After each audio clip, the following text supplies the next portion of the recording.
Howdy, welcome back to the channel. As you can probably already tell, my voice is a little bit shot right now. I'm just getting over a cold right now. Unfortunately, it makes it very difficult for me to speak. I tried waiting as long as possible to see if my voice would sound better. Unfortunately, it's been like 4 or 5 days now, and I still sound exactly the same. So we're going to try to shoot a video today, which I know sounds very counterintuitive. But we're going to try and shoot a video today that does not have as much voiceovers and or as much talking. So what I thought would be a great idea is we were to take the scooter out, just go out for a ride. Thankfully though, the weather today is beautiful out. It's probably like 15 or 16. So it's nice and warm, just gorgeous weather for riding in. Now I stopped at this first area here because there's quite a few evergreens in this general section over here, but it looks as if the ground has either been set on fire or it has been so moist that it kind of absorbed more water than everywhere else. I'll grab the camera and show you guys in a second. It's just the ground over this section area looks very strange. But what I did notice as well is the colors of the evergreens. How you can see some of them look a bit more brownish yellowish with the green color as well. I wanted to see if I could maybe frame part of that up in an actual composition.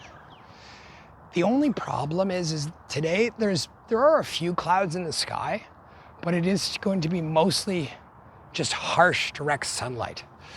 So we have to find somewhere around here at least where I might be able to get an interesting composition of these trees.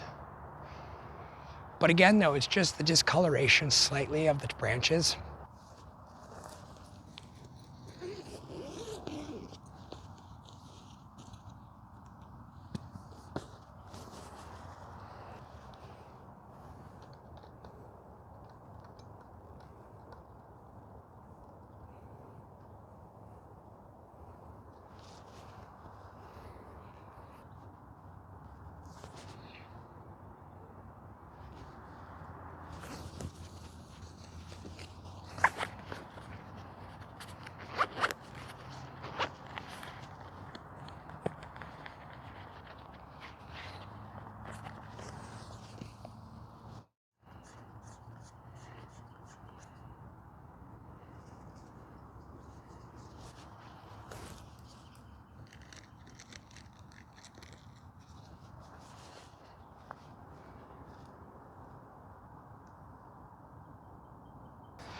All right, so for this composition, because there is just a little bit of moisture all over the ground, even though it looks like it's been severely burned, the ground is still quite wet. There's still a lot of moisture that has been absorbed into it.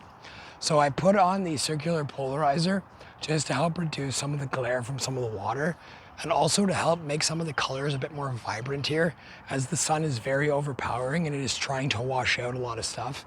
Thankfully though, we are shooting right now with the sun behind us, so it is nicely illuminating everything, and the shadows cast underneath the trees, they definitely have enough detail in them that I'm able to recover some of it from the shadows. 10-second countdown timer just to make sure there's no vibrations. We are at f13, 1/25th of a second, ISO 100. Now the depth of field is very important for this composition, as in the background and some of the shadowed areas there are a lot of very small trees that are just beginning, very small saplings that are just beginning to come to life. So you're beginning to see a lot more interesting color. But then you have the two main subjects here of the evergreens. One of them is, you can tell the bark has been rubbed down a lot by animals and other stuff rubbing up against it, as well as at the base of the tree, you can still see how much moisture there is just being absorbed by the base of the tree.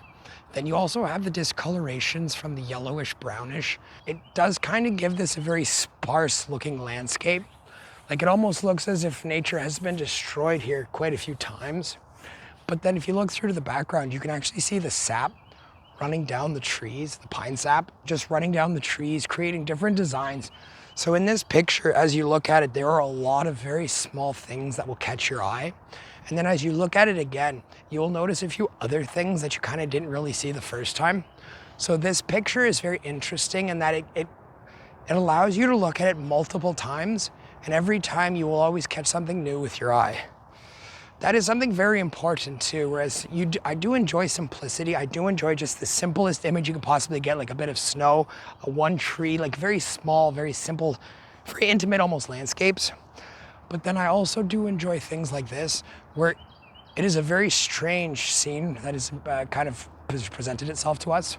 And it is my job to try to frame this up in a way that, well, kind of looks interesting, but also tells a bit of a story.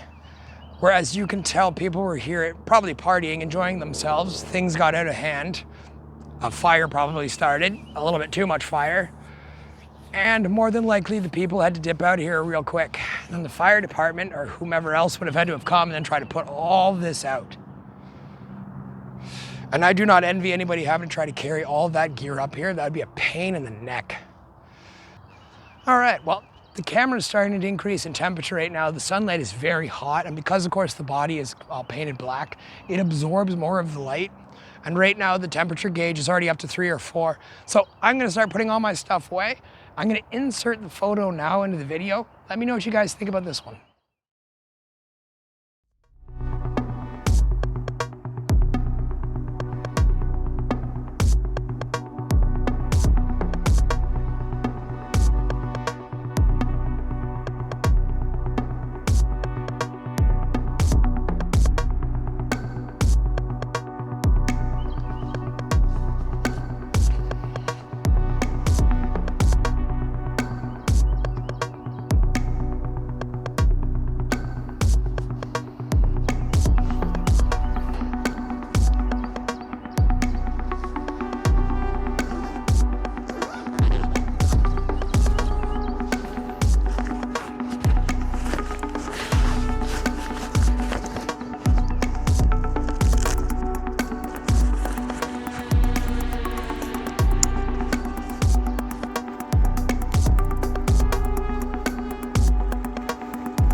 Now then, as I was riding down, I stumbled upon the stream that I photographed a little while ago.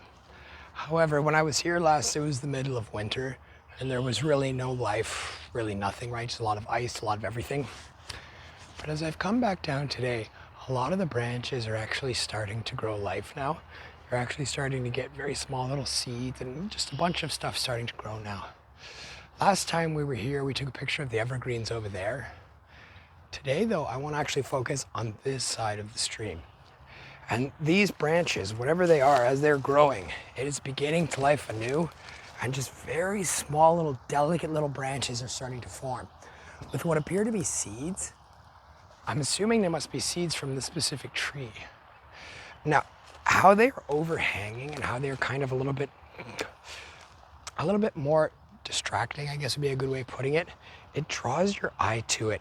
And then in the backdrop right here, we actually have a beautiful little stream flowing down.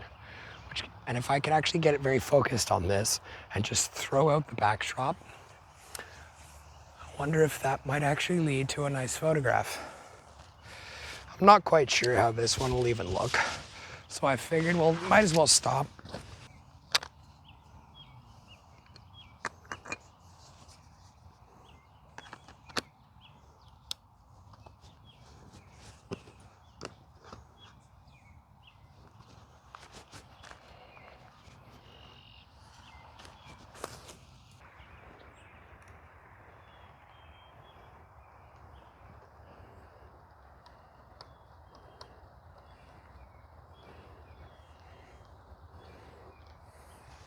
All right, so I have the picture actually framed up right now. The only downside about it is that the branch itself is swaying quite a lot in the breeze.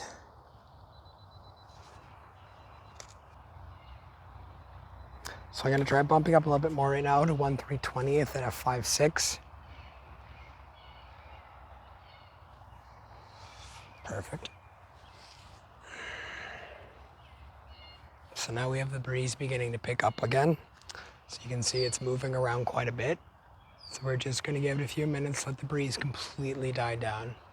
I was able to get one without it rustling too much.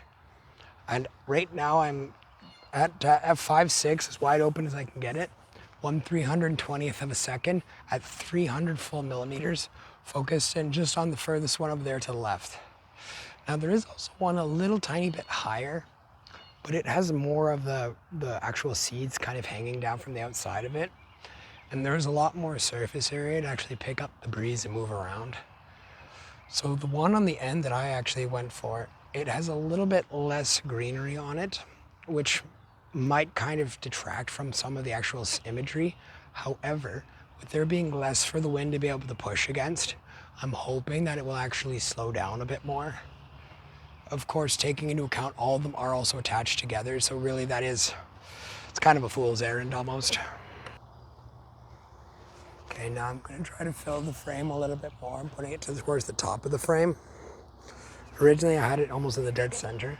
Now I'm trying to offset it a bit more near the top of the frame or near the bottom of the frame to see if it makes very much of a difference. As with the lower down in the frame that I kind of get it, I'm able to get a bit more of the waterway, a bit more of the discoloration beneath it, which now I think that looks kind of interesting. So I'm gonna try it one more time up here. Okay, so now I'm actually able to get a bit of the waterway underneath it. So you can, even though it's out of focus, you can definitely see some of the rocks on the shore, as well as a bit more of the greenery on the top left-hand side, and then a bit more water with some rocks. Now I'm just waiting for it to stop moving. Unfortunately though, I only have a 2-second timer on, and the wind picks up and dies down in like a half a second. And or it also at least is a bit more consistent. So I have no idea if this will actually be able to come out or not, but I'm just gonna have to keep shooting and shooting and shooting until I get one that's no movement and tack sharp.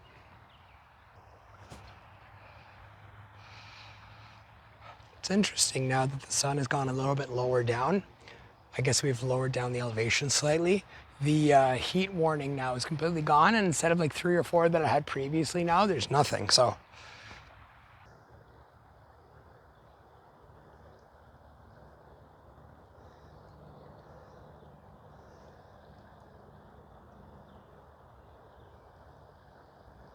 So here's what those look like a little bit up close.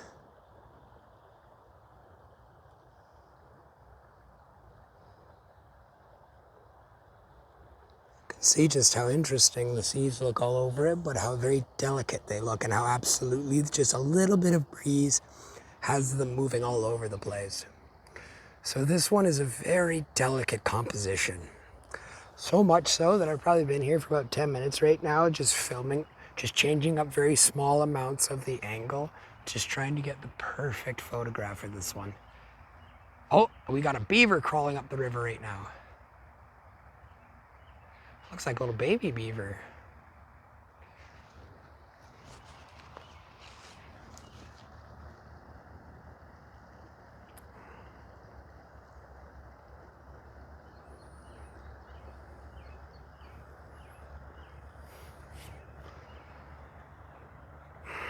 Ah, there he goes.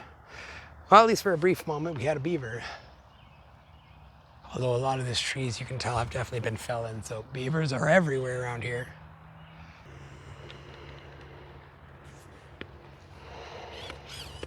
Alrighty then. Well, I'm gonna insert this photo now into the video. Let me know what you guys think about this one.